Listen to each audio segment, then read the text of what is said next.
যখন মাইয়েতকে কবরে শোয়ানো হয় তখন সে তাকে দাফন করে যাওয়া ব্যক্তিদের হাঁটার খসখস আওয়াজ শুনতে পায়।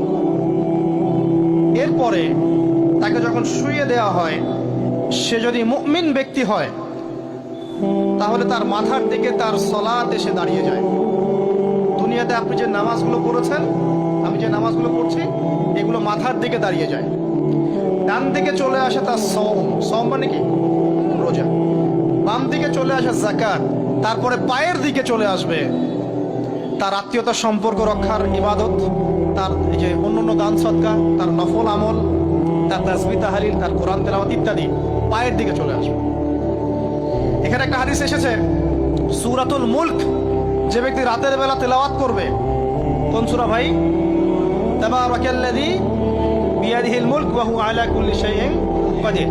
এই সূরা যে ব্যক্তি রাতের বেলা করে তেলাওয়াত করবে, ইনশাআল্লাহ সূরা মুলক কবরে তার সাথে থাকবে এবং কবর আযাব থেকে সূরা মুলক তাকে বাঁচাবে ইনশাআল্লাহ।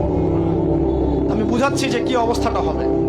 এবার দুজন ফেরেশতা মাথার দিক থেকে আসবেন, আসতে চাইবেন, সালাত বলবে এখান দিয়ে আসা যাবে না, এদিক দিয়ে আসা যাবে না। ডান দিক দিয়ে আসতে চাইবেন, এদিক দিয়ে আসা যাবে না। বাম দিক দিয়ে আসতে চাইবেন, যাকাত বলবে এদিক দিয়ে আসা যাবে না। পায়ের দিক দিয়ে আসতে চাইবেন, আমলগুলো বলবে এদিক দিয়ে আসা যাবে না। তারপরেও তারা আসবেন, চোখগুলো হবে নীল এবং কালো বর্ণের, নীলাভ চোখের, কালো। মুনকার নাকি? উঠে বসিয়ে দেওয়া হবে। এবার তিনটা প্রশ্ন। প্রথমে প্রশ্ন হচ্ছে কি, মান রব্বুক, তোমার রবকে? তখন মুমিন বান্দা বুক ফুলিয়ে বলবে রব্বি আল্লাহ, আমার রবকে আল্লাহ। পৃথিবীতে যে ব্যক্তি আল্লাহর সাথে শিরিক করে নাই, আল্লাহ তাওহীদের উপর থেকেছে এবং তার উপরে মৃত্যুবরণ করেছে, ইনশাআল্লাহ সে ব্যক্তি এর উত্তর নির্দ্বিধায় দিতে পারবে ইনশাআল্লাহ। আর দুনিয়াতে যে বা যারাই আল্লাহর সাথে শিরিক করবে, আল্লাহর সাথে শিরকের পাপে লিপ্ত হবে, ওই অবস্থায় মারা যাবে, তাওহীদের উপর থাকবে না, কোশ্চিন কালেও মান রব্বুক উত্তর দিতে পারবে না। তারপরে প্রশ্ন হয়ে যাবে মা দীনুক, তোমার দিন কি ছিল? মুমিন বান্দা উত্তর দিবে কি? দিন ইয়াল ইসলাম, আমার দিন ছিল ইসলাম। এখানে শুনে রাখেন, পৃথিবীতে যারা ইসলামকে পরিপূর্ণরূপে পালন করবে তারাই এই উত্তর দিতে পারবে ইনশাআল্লাহ। যারা ইসলামকে ঠাট্টা বিদ্রুপের হাসি তামাশার পাত্র বানিয়েছে, মন চাইলে কিছু করি, মন চাইলে কিছু করি না, সহজগুলো একটু আমল করি, বাকি কিছুর আমল ধারি না, হ্যাঁ, নামাজ পড়ি, সুদ ছাড়তে পারি না, ঠিক আছে, বছর বছর ওমরা করি, এদিকে ঘুষ দুর্নীতি ছাড়তে পারি না, ইসলামকে ঠাট্টা তামাশার পাত্র বানিয়েছে, এরা কোশ্চিন কালে উত্তর দিতে পারবে না মা দীনুক। দিনে পরিপূর্ণরূপে ইসলামে প্রবেশ করতে বলেছেন আল্লাহ রাব্বুল আলামিন। যারা পরিপূর্ণরূপে ইসলামে প্রবেশ করবে এবং ইসলামের প্রতিটা মৌলিক বিধান মেনে চলবে, ইনশাআল্লাহ তারা এর উত্তর দিতে পারবে। এরপরে আসবে তৃতীয় প্রশ্ন। নবী সাল্লাল্লাহু আলাইহি ওয়াসাল্লামকে দেখানো হবে।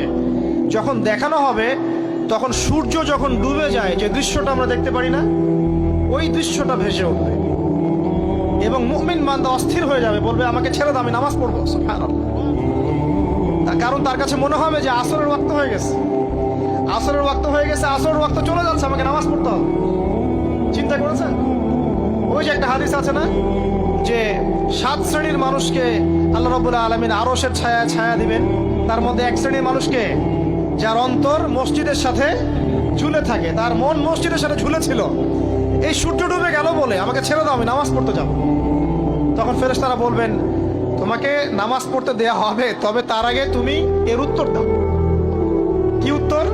এই ব্যক্তির দিকে তাকাও। তখন নবী সাল্লাল্লাহু আলাইহি ওয়াসাল্লামকে দেখানো হবে, সাল্লাল্লাহু আলাইহি ওয়াসাল্লাম দরুদ পড়বেন। বলা হবে যে এই ব্যক্তির সম্পর্কে তোমার কি ধারণা? মান হাযা রাজুলু বুইসা ফীকুম, এই ব্যক্তি কে, যাকে তোমাদের কাছে পাঠানো হয়েছিল?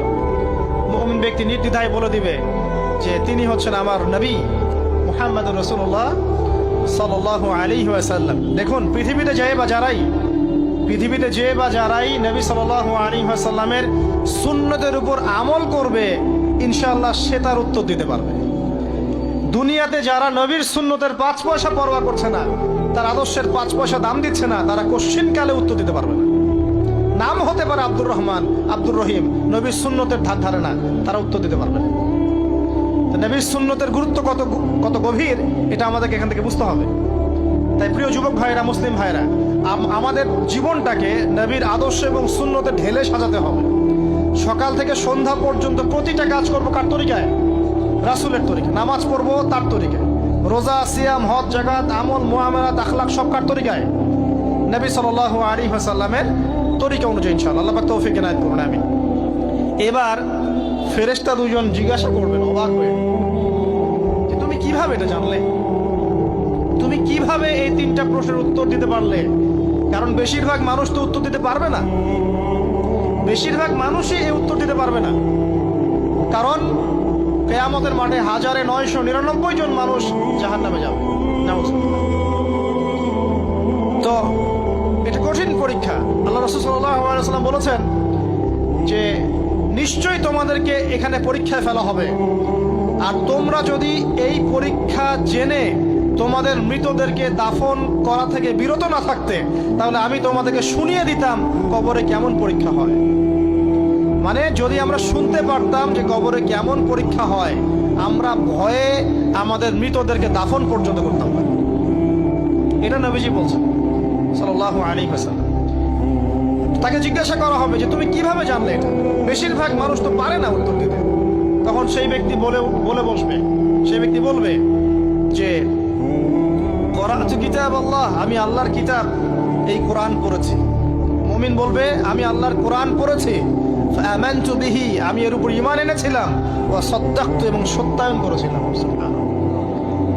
অতএব দুনিয়াতে যারা দিনের জ্ঞান অর্জন করছে না, কোরআন পড়ছে না, হাদিস পড়ছে না, পড়াশোনার চেষ্টা করছে না, জানার চেষ্টা করছে না, কবরে পার পাওয়া ডিফিকাল্ট আছে।